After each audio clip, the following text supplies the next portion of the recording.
Okey, hari ni kita nak belajar tentang masih lagi di kertas raya Pulau Pinang, tapi kita pergi ke set yang lain ya.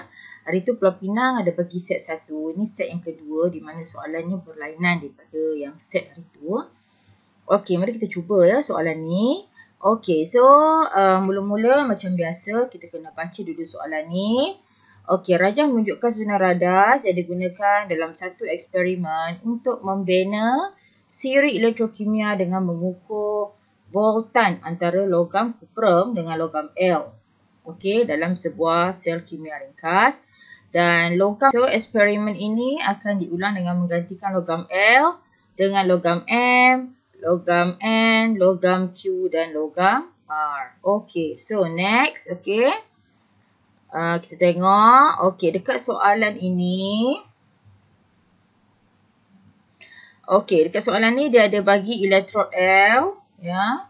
Dan juga di elektrod L ni direndam di dalam larutan kuprum 2 sulfat 0.5 mol di M kubik. Juga berpasangan dengan elektrod kuprum. Okey, so disuruh kita tengok sini voltmeter reading. Okey, kalau dalam soalan tidak mengatakan voltmeter reading tu mesti diletakkan dalam 2 decimal point ataupun 1 decimal point. Kalau soalan tak ada cakap apa-apa, kita anggap voltmeter reading ni adalah 1 decimal point kan. Semua apparatus kita anggap 1 decimal point kecuali biuret lah.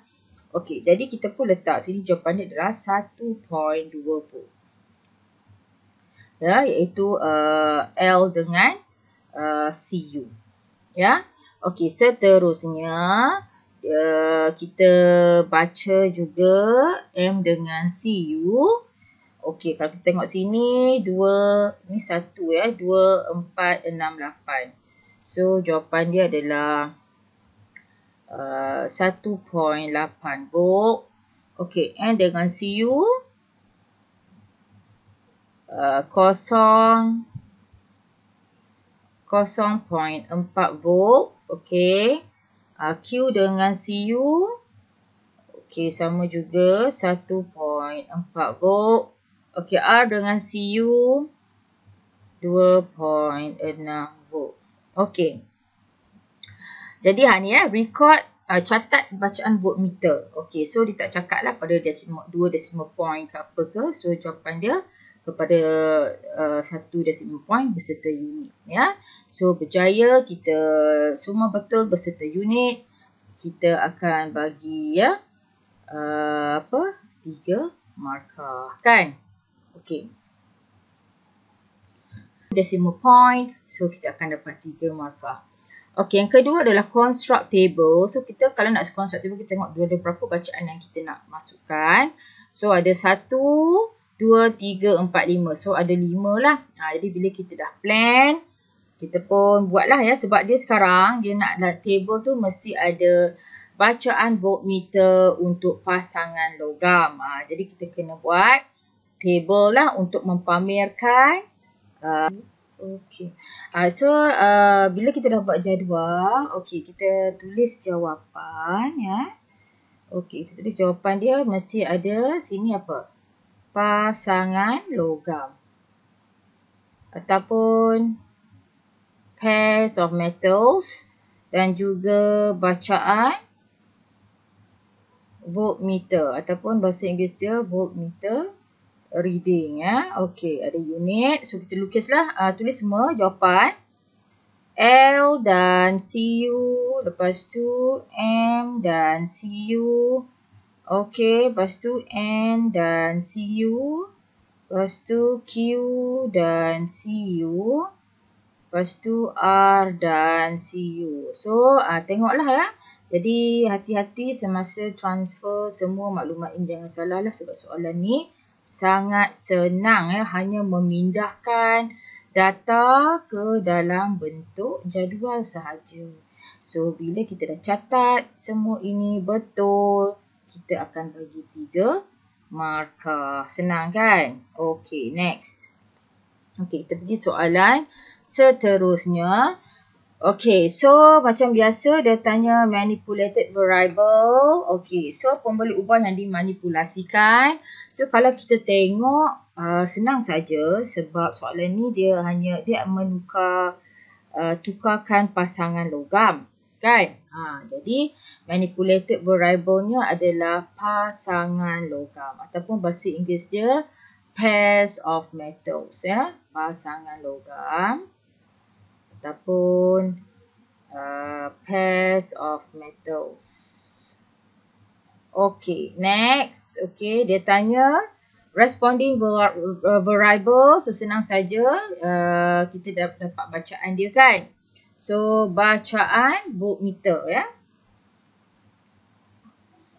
Okay, so jawapan dia adalah dia voltmeter reading, ya. Okay, next. Fixed variable. Okay, fixed variable adalah kalau kita tengok, kita menggunakan elektrolit yang sama, ya. Untuk semua set itu. So, tengok balik dekat soalan ini. Kita menggunakan setiap set tu menggunakan elektrolit yang sama. Okay. So, kita bagi kepekatan, ya. Okay.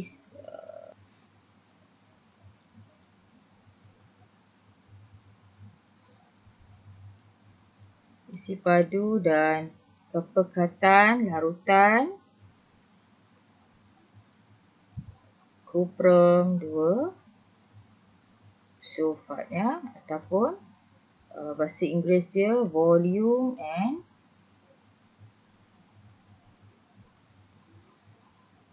hipotesis.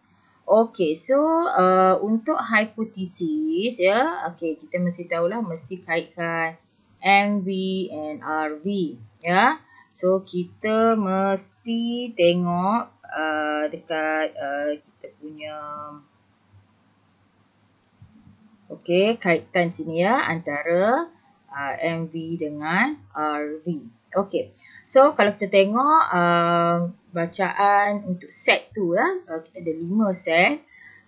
Jadi ini menunjukkan apa hipotesis kita mesti ada direction, ya. Okay, so okay, MV dia, pasangan logam dia ada 5 set, kan. Okay, so semakin jauh jarak antara pasangan logam, ya, semakin jauh jarak antara pasangan logam dalam siri elektrokimia,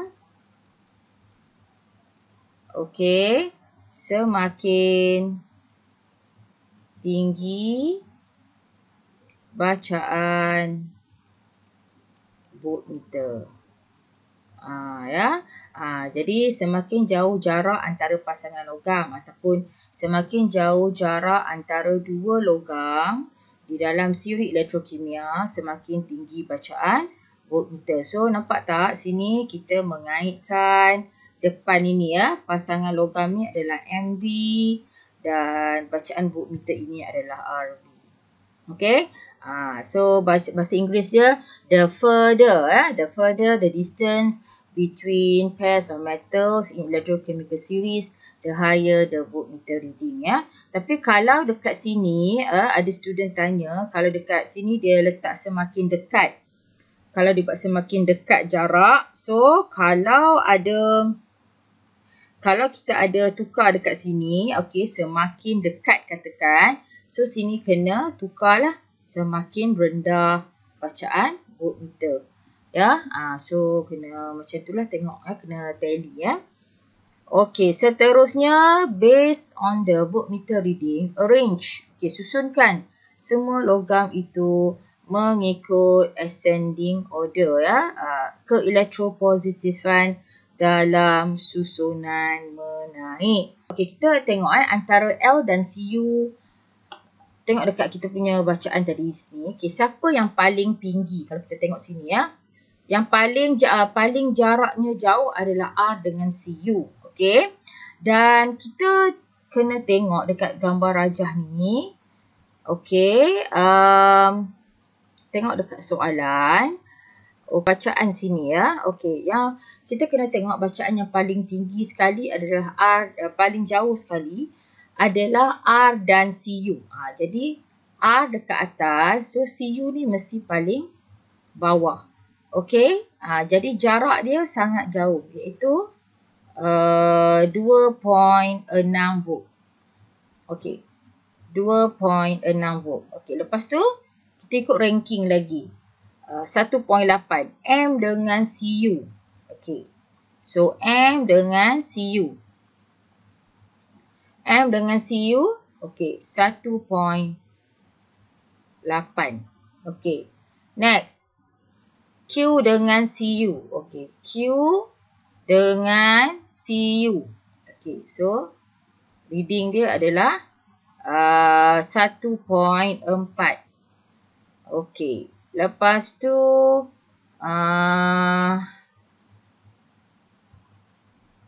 L dengan CU. Okey. L dengan CU. So, L dengan CU adalah 1.2. Dan yang terakhir sekali adalah okey, N dengan CU is 0.4. Jadi kita tahulah ranking dia ya. Sebab kalau soalan dia tanya susunkan program tersebut mengikut susunan menaik. Okey.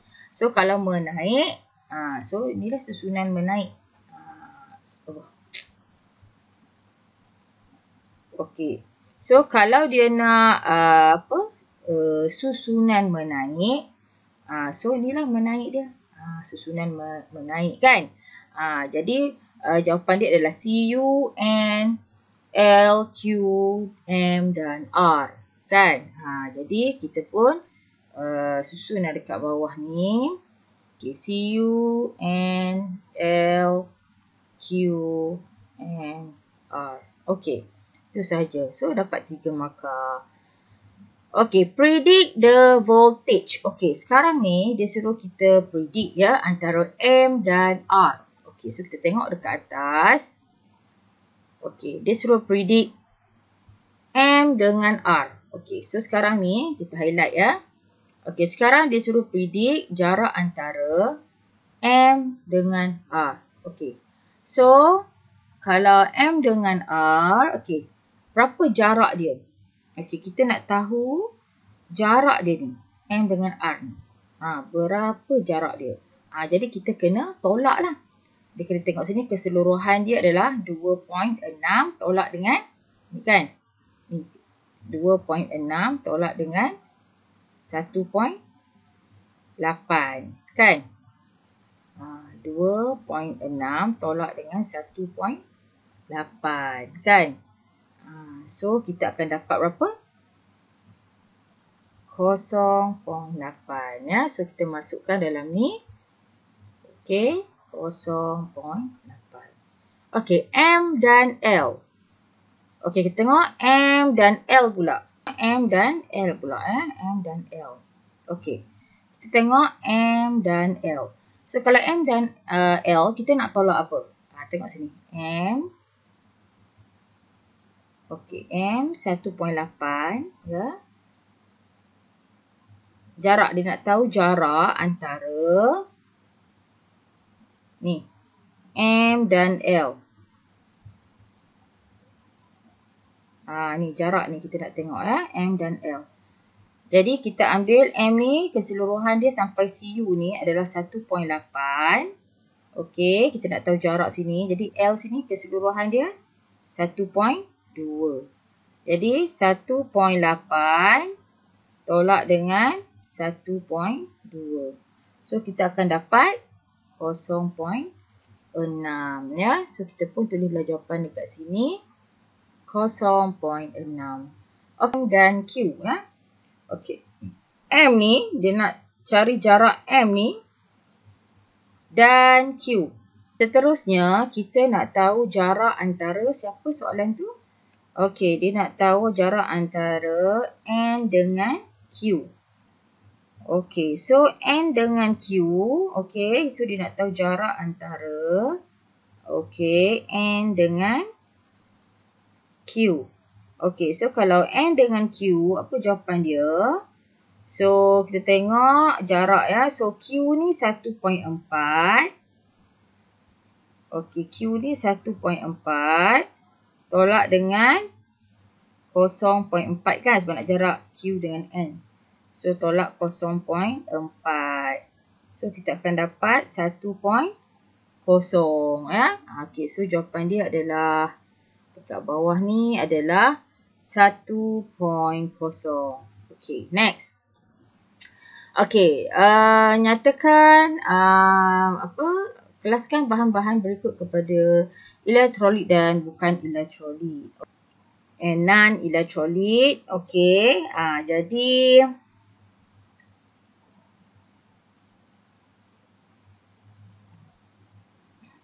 jadi dia suruh kita bezakan elektrolit, okey, elektrolit dengan non-elektrolit. Okey, selalunya elektrolit ni mestilah asid, alkali dan larutan garam ya ataupun sebatian ionik lah. Kita tahu elektrolit ni ada beberapa jenis ya, iaitu asid, alkali dan juga larutan garam ataupun sebatian ionik. Okey, kalau untuk bukan elektrolit adalah glukos ya, tetrachlorometana dan juga kloroform ya. So tulislah jawapan dekat bawah tu. Okey.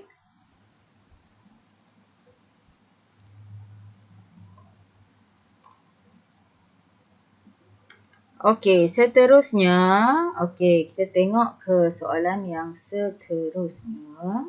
Topik pengaratan ya ataupun roasting. Okey. Jadi kita baca apa yang dia nak. Okey, dia ada 5 buah tabung uji yang digunakan untuk menyiasat kesan logam ke atas pengaratan paku besi.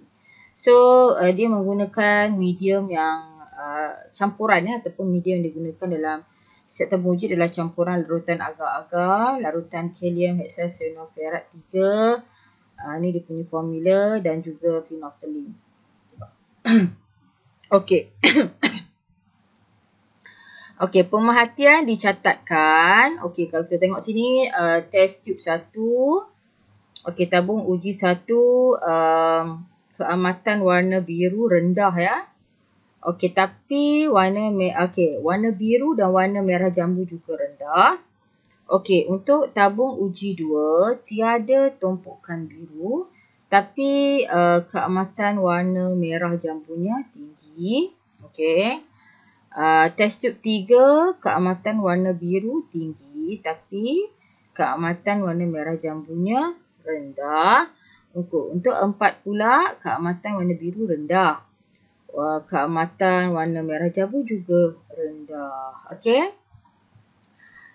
Jadi seperti yang kita tahu, apabila logam yang lebih elektropositif bersentuhan dengan besi, pengaratan dihalang. Tapi apabila logam yang kurang elektropositif bersentuhan dengan besi, pengaratan akan dipercepatkan. Okey, itu mesti kena tahulah ya. Okey. Dan kalau kita tengok sini, larutan phenolphthalein, okey, larutan phenolphthalein yang digunakan adalah untuk menunjukkan kehadiran ion hidroksida dengan pemerhatian kehadirannya mesti warna merah jambu. Ya. Okey, kalau larutan kalium hexacyanopherat 3 digunakan untuk menguji kehadiran kehadiran ion ferrum 2 ataupun iron 2 ion, dia akan menunjukkan keamatan warna biru tua ya. Dan kalau ada gelembung-gelembung gas, itu adalah gelembung gas hidrogen ya. So kita tahu jugalah besi akan berkarat dengan kehadiran air dan oksigen ya. Jadi apabila besi bersentuhan dengan logam yang lebih elektropositif, proses pengaratan dapat dicegah.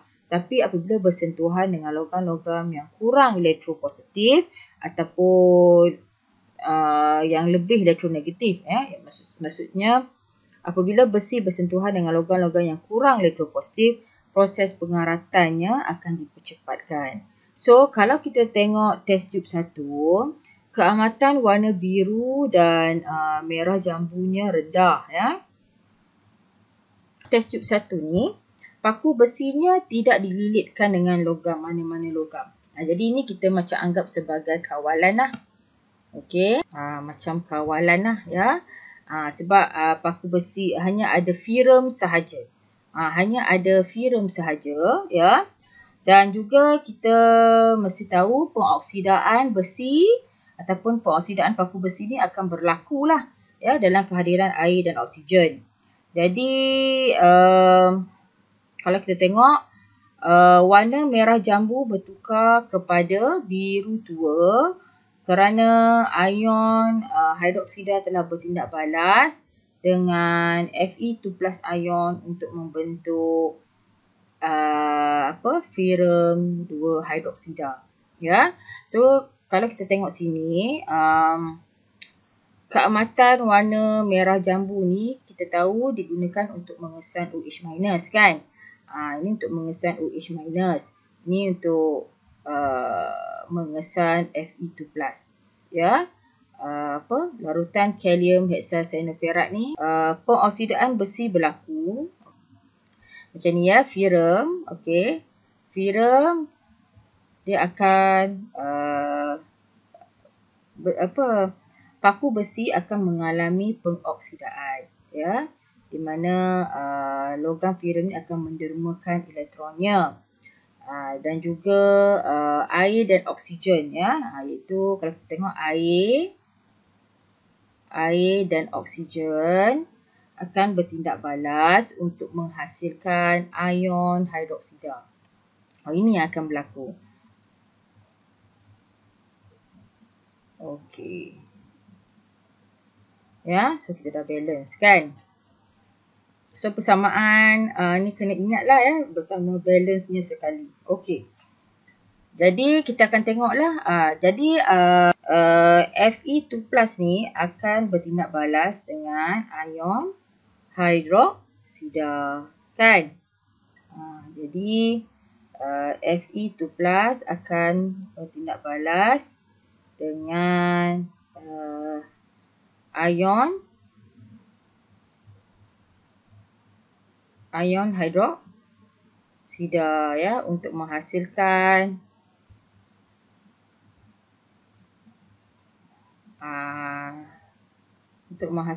firm 2 hidroksida, ya. So sini kita balance 2. So ini yang berlaku di dalam set 1. Jadi kita akan nampak keamatan warna merah jambunya rendah lah. OH- ni sudah semakin berkurang kerana kehadiran OH- di dalam tabung uji ni berkurang lah. Kan, sebab semua OH- ni telah bertindak balas dengan firm ion firm 2 ni untuk menghasilkan firm 2 hidroksida. Jadi lepas tu kita akan tengok akan berlaku pengaratan lah, ya. Okey, kenapa berlaku pengaratan? Sebab ada kehadiran warna biru, ya. So seperti kita tahu, kalau ada kehadiran warna biru tua ni menunjukkan ada kehadiran Fe2+ ion, ya, warna biru ni, ya, maksudnya pengaratan berlaku, kan. Paku besi, ya, kalau paku besi ni mengalami proses pengoksidaan menghasilkan Fe2+, so itu adalah proses rusting lah, sedang berlaku, di mana larutan kalium hexacyanopyrite 3 ni telah mengesan, ya, tumpukan biru ataupun mengesan, kita akan nampak keamatan warna biru tu meningkat apabila ada kehadiran ion firm 2 ni. Okey. So seterusnya kalau kita tengok sini tabung uji 2. Okey, no blue spot. Maksudnya tiada pengaratan berlaku sebab tiada kehadiran ion ferrum 2. Okey, sebab kita nampak sini magnesium ribbon digunakan. Kita tahu magnesium ni kedudukannya lebih tinggi daripada ferrum ataupun dalam siri elektrokimia ataupun pita magnesium. Magnesium ni lebih elektropositif daripada ferrum kan. Jadi kita akan tengok warna biru tua ni tidak hadir. Tetapi warna merah jambu adalah tinggi. Jadi kalau kita nampak je di sini maksudnya paku besi tidak berkarat. Okey, paku besi tidak berkarat. Okey. Lepas tu kita tengok magnesium ni lebih cenderung untuk mendermakan elektron dan dioksidakan kepada ion magnesium. Ya, disebabkan kedudukan magnesium ni dia lebih tinggi daripada ferrum. So magnesium ni akan mendermakan elektronnya daripada ferrum. Kan? So disebabkan oleh magnesium ni lebih elektropositif. Jadi kecenderungannya untuk mendermakan elektron lebih tinggi daripada ferrum. Kan? Jadi macam biasa juga molekul air ya akan bertindak balas dengan oksigen di udara ya untuk menghasilkan ion hidroksida kan. Okey, so ini sama sahaja akan berlaku. Jadi kalau kita tengok sini tiada pengaratan berlaku ya kerana tiada ion Fe2+ ya, yang react dengan ion hidroksida ini. Kan? Jadi okey. Dan kita juga tahu yang molekul air ni ya apabila bertindak balas dengan oksigen, okey, molekul air juga mengalami penceraian air ya. Macam molekul air ni juga mengalami penceraian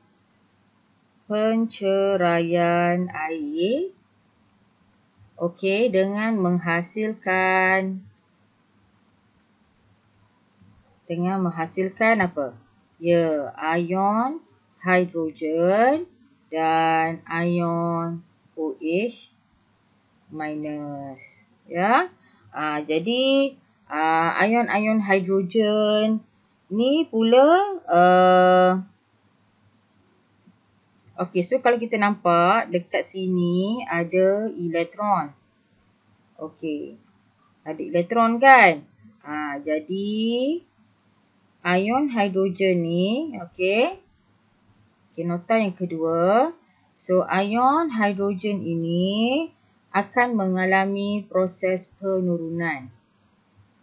Okey, mengalami proses penurunan apabila hidrogen ion hidrogen ini menerima elektron. Okey, lalu membentuk ya ni dia menerima elektron ya. Okey, so lalu membentuk gas hidrogen. That's why ada bubbles ya. Sepatutnya di situ ada bubbles. So hydrogen ion menerima elektron, so dia akan menjadi hydrogen gas. Ya. So itulah yang berlaku di test tube 2 ya. Okey, seterusnya okey, untuk test tube 3 pula. Okey, so tadi kita nampak dia bertindak balas pita ionil ni dengan logam yang lebih elektropositif. Okey, yang logam ni ya maksudnya ferrum ni bersama dengan logam yang lebih elektropositif. Ya. Okey, so sini maksudnya kita akan tengok apabila warna merah jambu tu tinggi. So tiada pengaratan lah. Okey, tiada pengaratan. Kerana Okey, bila tiada tumpukan biru pula, okey, tiada tumpukan biru maksudnya tiada kehadiran ion Fe2+. Okey, so dekat atas ni tiada pengaratan lah. Okey, seterusnya serum ni dia dililit dengan logam yang kurang elektropositif. Okey. Jadi apa yang berlaku kalau kita tengok sini, keamatan warna biru dia tinggi. So bila keamatan warna biru dia tinggi sebab ada kehadiran ion Fe2+ yang banyak lah. Okey. Lepas tu ini bermaksud apa? Pengaratan berlaku cepat. Ya, jadi pengaratan berlaku cepat. Okey, pengaratan berlaku cepat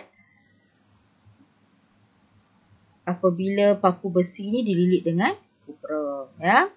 Jadi kita tahu kedudukan besi ni lebih tinggi, ya, daripada kuprum dalam siri elektrokimia. Jadi besi lah yang cenderung untuk membebaskan elektron. So ferrum lah yang akan kalau kita tengok sini, ya, disebabkan oleh kedudukan ferrum lebih tinggi. So ferrum lah yang akan mendermakan elektronnya. Okey, so kalau kita tengok sini, disebabkan oleh kehadiran ion ferrum 2 yang banyak, ini bermaksud pengaratan berlaku lebih cepat. Okey, jadi kita akan nampak ferrum akan mendermakan elektronnya. Okey. Dan juga that's why kita nampak sini keamatan warna merah jambu rendah lah.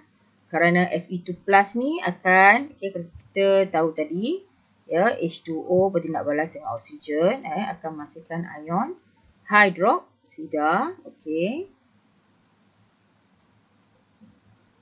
Ya. Jadi kita nampak ion ferrum 2 ni akan bergabung dengan ion hidroksida. Jadi ion hidroksida tu makin sedikit lah. So tidak dapat dikesan lah oleh phenolphthalein. That's why rendah lah. Jadi akan berlaku pengaratan. Ya. Okey, sama juga dengan soalan yang di bawah ni. Okey, juga kita nampak ferrum 2 ni disalut, ya, ataupun dililit dengan logam yang kurang elektropositif juga, iaitu stannum. Okey, dan besi juga mengalami pengoksidaan. Okey. Dan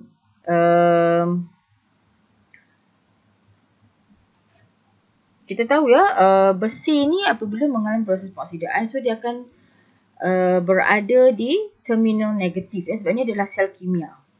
Ya, jadi kita mesti ingatlah besi mengalami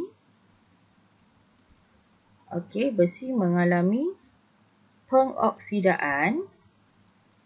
Okey, dan dia akan bertindak sebagai, sebabnya dia adalah sel kimia, dan dia akan bertindak sebagai terminal negatif, ya, terminal negatif, ya, ataupun anode, sebabnya dia adalah sel kimia. Okey, dan juga kuprum dan timah ni, kuprum dan timah ni akan bertindak sebagai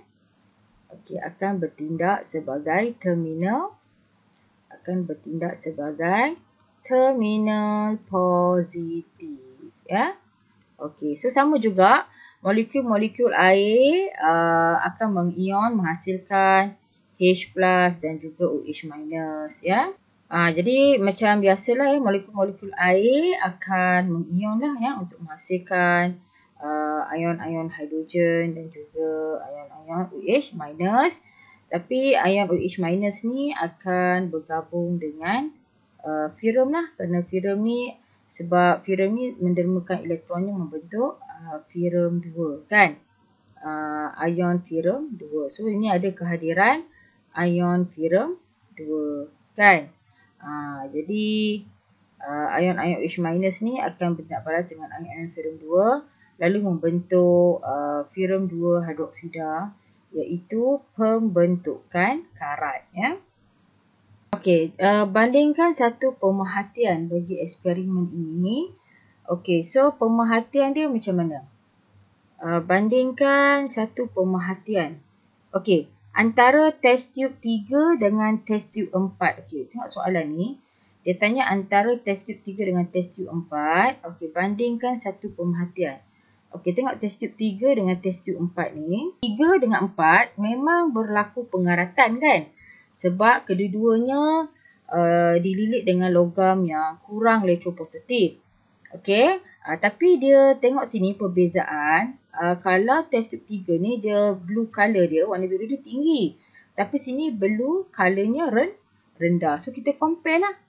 Kita kata keamatan warna biru di test tube 3 lebih tinggi daripada test tube 4.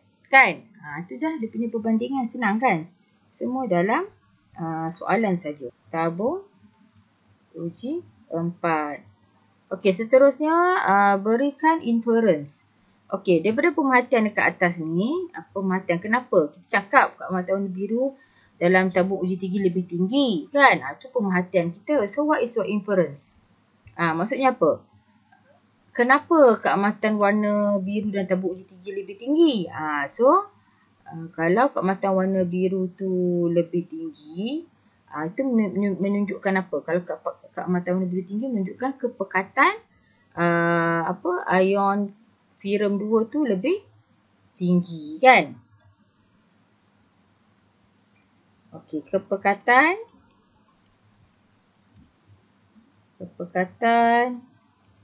ion ferrum 2 dalam tabung uji 3 lebih tinggi daripada tabung uji 4.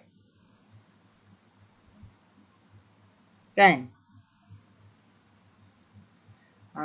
Ataupun kita jadi bila kepekatan ion ferrum 2 dan tabung uji 3 lebih tinggi ya daripada tabung uji 4. So dengan itu apa? Paku besi dalam tabung uji 3, apa kesan dia? Dalam tabung uji 3 akan pengaratan paku besi dalam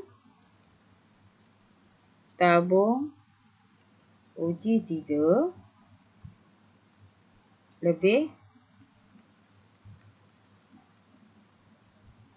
cepat daripada pengaratan paku besi dalam tabung uji 3 akan lebih cepat dan lebih banyak kan? Lebih cepat ataupun lebih banyak berbanding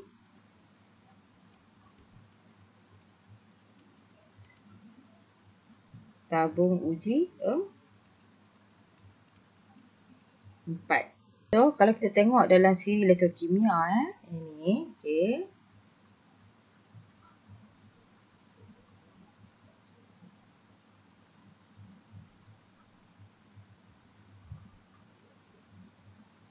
Okey, so kalau kita tengok dalam siri ini,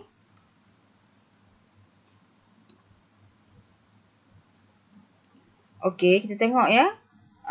Ferrum dengan stannum ni jaraknya dekat ya. Ni ferrum dengan stannum jarak dekat berbanding dengan ferrum dengan Cu.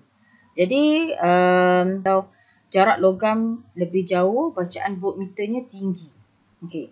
Bila bacaan voltmeternya tinggi ya, akan menyebabkan proses pengaratan tu akan berlaku dengan lebih cepat kerana banyaknya penghasilan ion ferrum 2 ni. Kan? Jadi that's why bila paku besi dengan stainer berbanding dengan filem dilit dengan copper. Jadi filem yang dilit dengan copper ni mengalami proses pengaratan yang lebih banyak ya, yang lebih tinggi berbanding dengan filem yang dililit dengan stainer. Ya, that's why kepekatan iron film 2 dan tepung uji tinggi itu lebih tinggi. Okey, last sekali adalah second last. Okey, apakah operational definition ya untuk rusting? Definition adalah what should be done, what should be observed. So kalau what should be done dekat sini adalah kita tahu apabila apabila paku besi tu bersentuhan dengan logam yang kurang elektropositif, ya, what you observe, maksudnya keamatan warna biru akan terhasil. Itulah maksudnya rusting. Dengan logam yang kurang elektropositif. Okey, kenapa cikgu tulis jawapan paku besi bersentuhan dengan logam yang kurang? Kenapa tidak paku besi bersentuhan dengan logam yang lebih? Sekarang kita kena tengok, kita nak bagi definisi untuk pengaratan ke ataupun bukan pengaratan. So, kita sekarang untuk pengaratan kan? Bila untuk pengaratan, kita kena fokus kepada logam yang kurang elektropositif. Jadi, that's why kita letak jawapan yang kurang. So, what should be done? Apabila paku besi bersentuhan dengan logam yang kurang elektropositif, ya,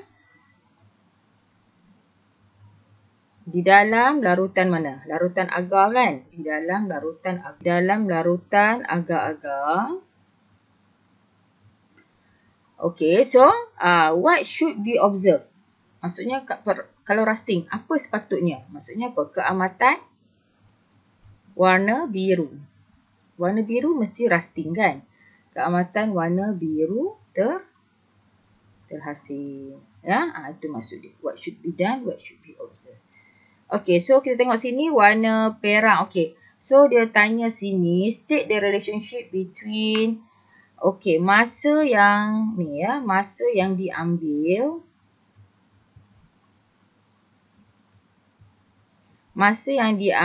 dan kuantiti karat yang terbentuk. Okay, so kalau kita tengok paku besi ini ya, paku besi ini diletakkan dalam kapas basah. Okey, so ni mengambil selepas 1 hari, ni selepas 2 hari. Maksudnya apa? Lagi panjang masa kan, lagi banyak pengaratan tu berlaku kan. Jadi lagi semakin kuantiti karat yang terbentuk. Macam tu. Ya. Okey. So, habislah untuk bahagian struktur ya.